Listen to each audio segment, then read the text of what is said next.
Hello everyone, welcome to my channel. आज हम class 10 की एक्सरसाइज 3.3 का क्वेश्चन नंबर 3 का फोर्थ पार्ट करेंगे।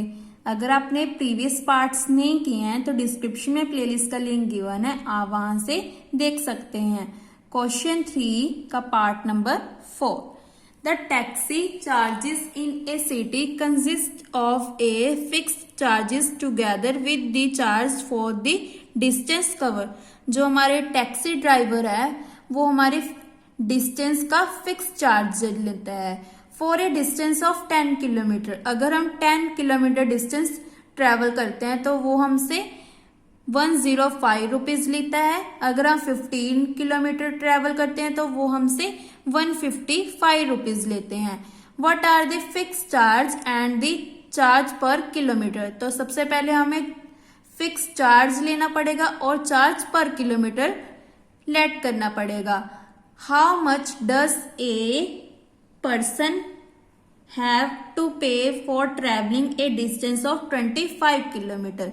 तो हमने सभी पर्सन, ए पर्सन मतलब एक पर्सन जितना कितना डिस्टेंस ट्रेवल कर रहा है 25 किलोमीटर, तो उसका हमने कॉस्ट फाइंड करना है कि उसने 25 किलोमीटर ट्रेवल करने पर कितने रुपीस पे करे।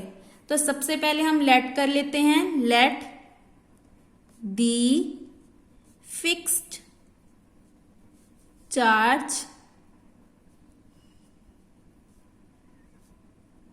Of a taxi.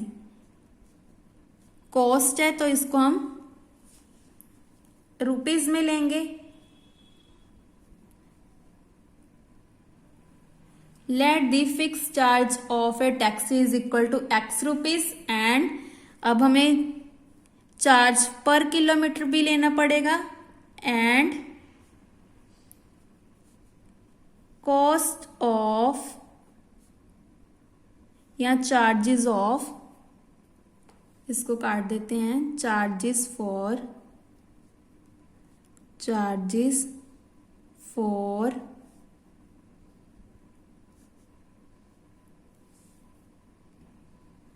1 kilometre of a distance, क्योंकि हमें किलोमीटर में लेना है। For 1 kilometre of distance is equal to y rupees by the given condition।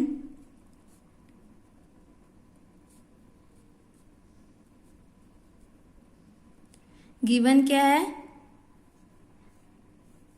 पहले तो हम ट्रेवल कर रहे हैं तो x प्लस कितने किलोमीटर ट्रेवल किया हमने 10 किलोमीटर, दैट में 10 मल्टीप्लाई y, क्योंकि हमने किलोमीटर 1 किलोमीटर का डिस्टेंस कितना लिया है y रुपीस, क्योंकि हमने कॉस्ट फाइंड करनी है ना। कॉस्ट तो हमेशा रुपीज में फाइंड होती है। तो गिवन कंडीशन क्या है, x प्लस कितने किलोमीटर डिस्टेंस कवर किया 10 multiply y is equal to 105 rupees. ये बन गई फर्स्ट कंडीशन। ऐसी सेकंड क्या गिवन है, x plus 15y is equal to 155 rupees. ये बन गई सेकेंड कंडीशन। अब किसी भी एक इक्वेशन से x की वैल्यू निकालकर दूसरी में पुट कर देते हैं। सो इक्वेशन 2 में से x की वैल्यू निकाल लेते हैं। From equation 2 x is equal to 155, ये पॉजिटिव है तो इधर आके बन गया नेगेटिव। इसकी वैल्यू 1 में पुट कर देते हैं और इसको दे देते हैं इक्वेशन 3। सो हमारे पास क्या आ गया, 155 minus 15y plus 10 as it is equal to क्या गिवन था 105। तो इक्वेशन 1 में पुट कर दी। अब इसको सॉल्व कर देते हैं। प्लस माइनस माइनस, 15 में से 10 गए 5 और 15 के आगे माइनस है तो -5y। 105 एज इट इज, ये पॉजिटिव है, इधर आके बन गया नेगेटिव। देन फिर से माइनस कर देते हैं।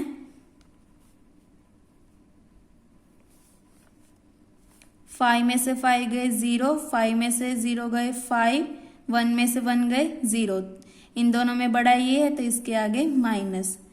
नाउ -5 मल्टीप्लाई में तो इधर आके बन गया डिवाइड में, माइनस के साथ माइनस कैंसिल, 5 1 दा 5, 5 10 दा 50, इसका मतलब y की वैल्यू आ गई हमारे पास 10। अब पुट कर देते हैं, put y is equal to 10 in equation 3, we get equation 3 क्या थी, x is equal to 155 minus 15y, 155 as it is minus 15 into y, तो इसको मल्टीप्लाई करेंगे, 15 लिखकर एक 0 पीछे, 5 में से 0 गए 5, 5 माइनस 5 0, 1 माइनस 1 0, इसका मतलब x की वैल्यू आ गई 5। इसका मतलब क्या है, therefore the fixed charges of a taxi, जिसको हमने x लिया था तो कितना फिक्स चार्ज है हमारा 5 rupees, and charges per kilometre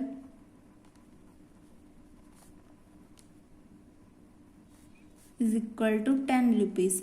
इसका मतलब क्या है कि 1 किलोमीटर का 10 रुपीज है पर किलोमीटर, हर किलोमीटर का कितना चार्जेस लेते हैं टैक्सी ड्राइवर, 10 किलोमीटर। नाउ अब हमें पेमेंट फाइंड करनी है। Now payment paid by the person for traveling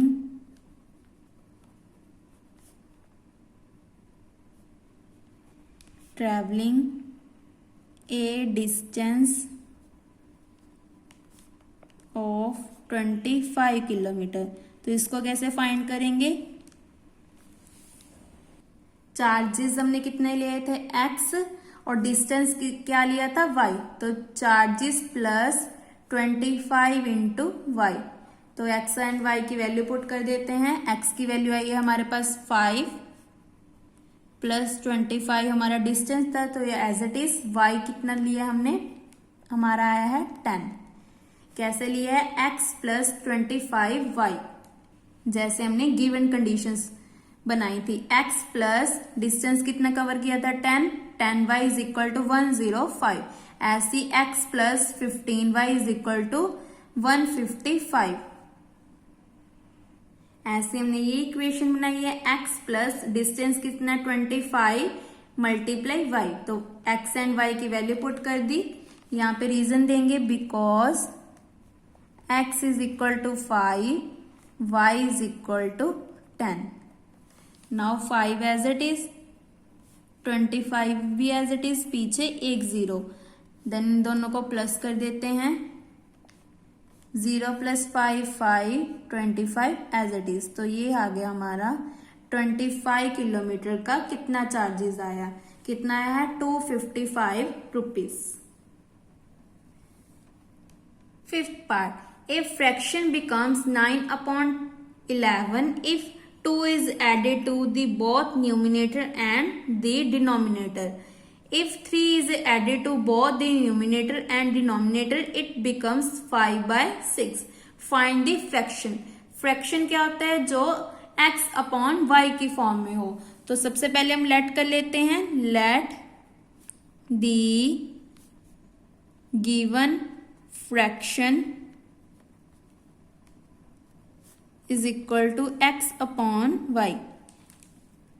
x upon y मतलब जो फ्रैक्शन में गिवन है, तो गिवन कंडीशन क्या है, by the given condition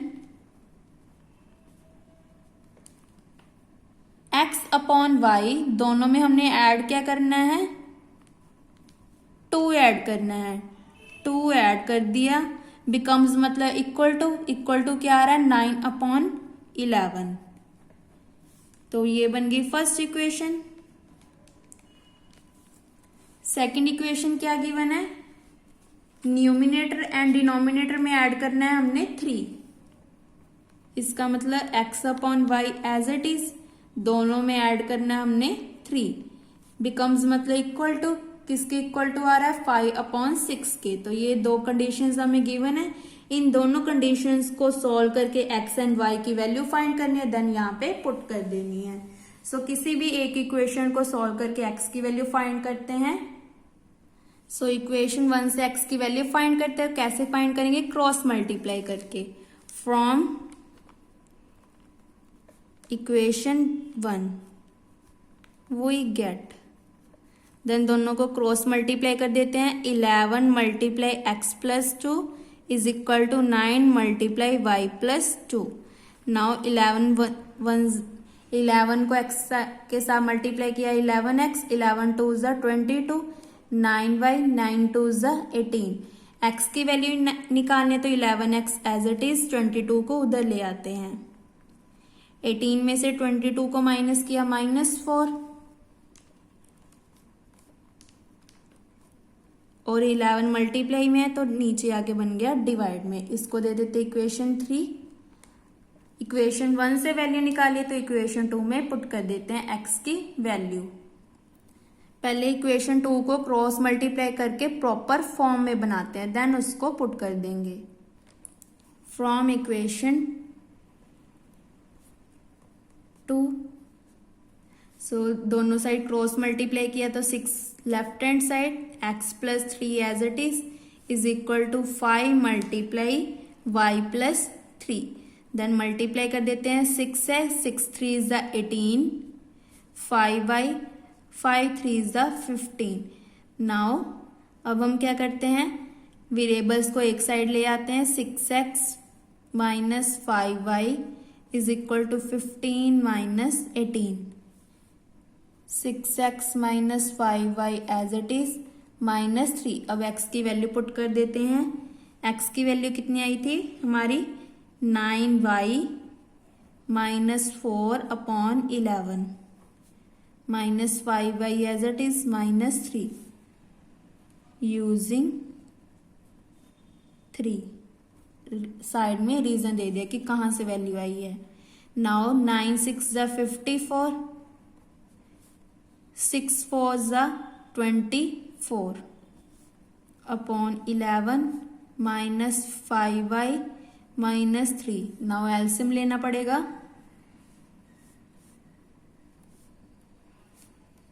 (54y) as it is minus 24, इसको मल्टीप्लाई किया तो 55y upon 11 is equal to -3। Then 11 divide में गिवन है तो राइट हैंड साइड आकर बन गया मल्टीप्लाई में।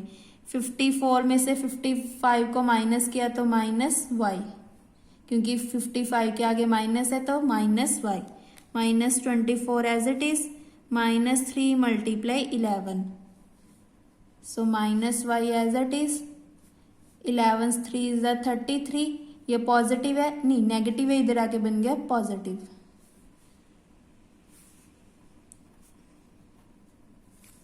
13 में से 4 माइनस किए 9, 2 में से 2 माइनस किए 0। नाउ इन दोनों में बड़ा 33 है तो इसके आगे माइनस है तो माइनस, माइनस के साथ माइनस कैंसिल, तो y की वैल्यू आ गई हमारे पास 9। देन इक्वेशन 3 में पुट कर देते हैं। Put y is equal to 9 in equation 3, we get x is equal to 9y minus 4 upon 11। y की वैल्यू यहाँ पे पुट कर दी। 9 9 ज़ा 81 माइनस 4 अपॉन 11, सो 11 में से 4 माइनस किए 7, यहाँ पे रह गया 7 एज इट इज अपॉन 11, 11 1 ज़ा 11, 11 7 ज़ा 77, सो x की वैल्यू आ गई हमारे पास 7। दोनों को हाईलाइट कर देते हैं।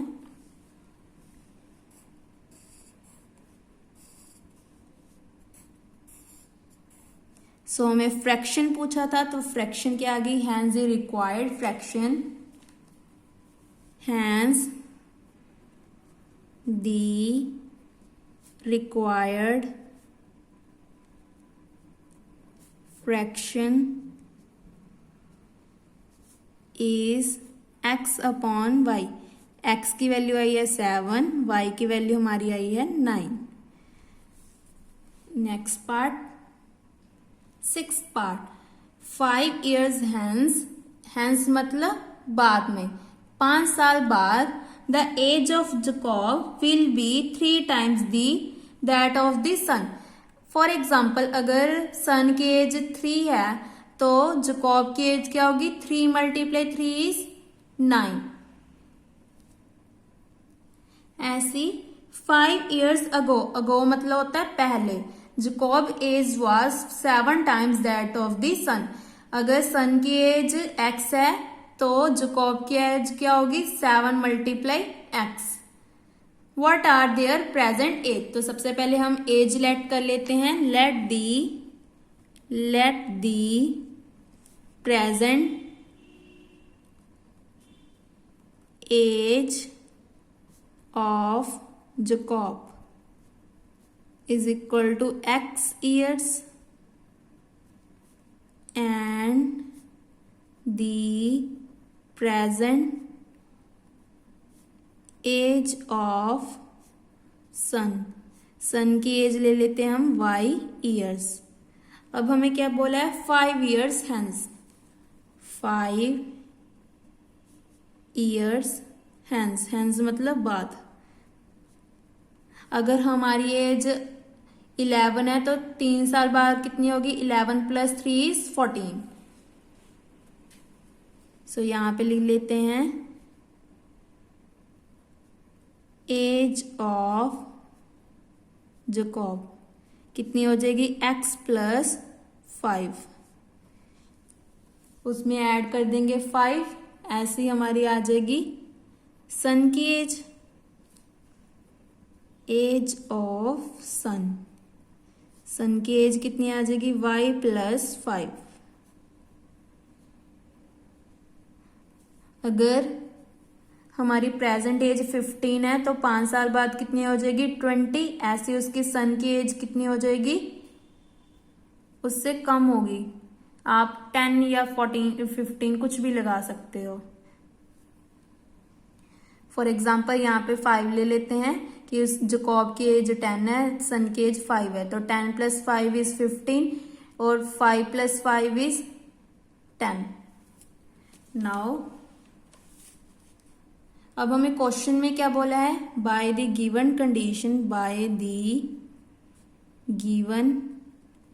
कंडीशन कि द एज ऑफ जकॉब की एज क्या है, x + 5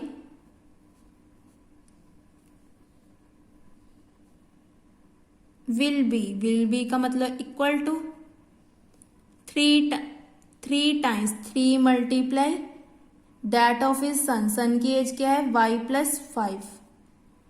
सो ये कंडीशन बन गई, इसको सॉल्व कर लेते हैं, x + 5 3y 5 3 is 15, then x minus या x is equal to 3y as it is 15, 5 positive है तो इधर आके बन गया नेगेटिव, तो x की वैल्यू आ गई हमारे पास 3y, 15 में से 5 माइनस किए 10, तो इसको दे देते इक्वेशन 1। और सेकंड कंडीशन बनाते हैं। सेकंड कंडीशन क्या बोला है, 5 years ago 5 साल पहले, हैंस मतलब बाद, दैट मीन्स x + 5, अब अगो मतलब x - 5 y - 5। नेक्स्ट कंडीशन क्या गिवन है, जकॉब की एज इज इक्वल टू 7, यहाँ पे क्या आ जाएगा 7 times of that of his son. So यहाँ पे लिख देते हैं 5 years अगो मतलब पहले, age of Jacob is equal to x - 5 years, age of son is equal to y minus 5 years.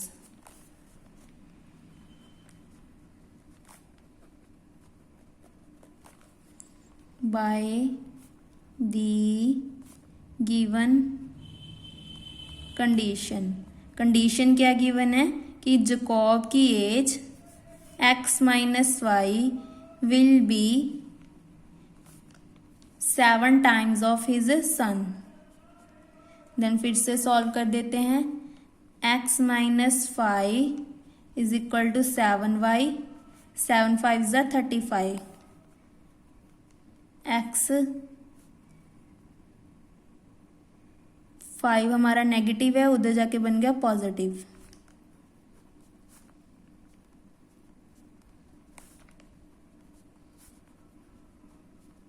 सो यहाँ पे आ गया -30.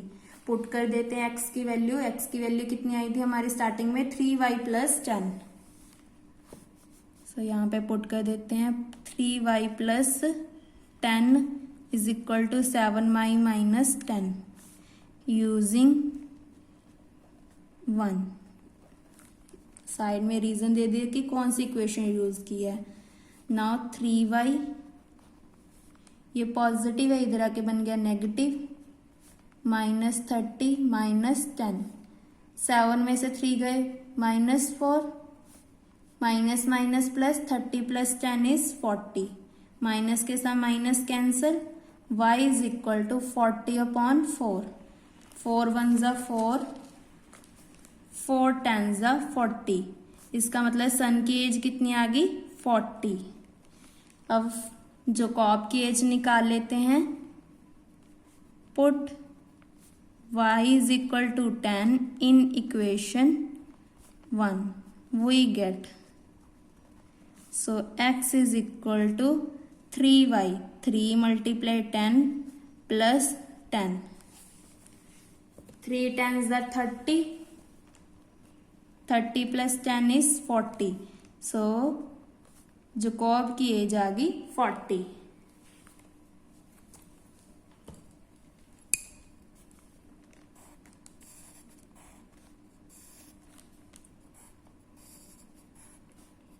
सो लास्ट में क्या लिखेंगे. Hence the present age of Jacob is equal to 40 years and the present age of son. इसका मतलब father की age क्या है 40 और सन की एज कितनी है 10 years. सो इसी के साथ हमारी एक्सरसाइज 3.3 कंप्लीट होती है. अगर आपको किसी भी पार्ट में डाउट हो तो आप मुझे कमेंट करके पूछ सकते हैं. Thank you.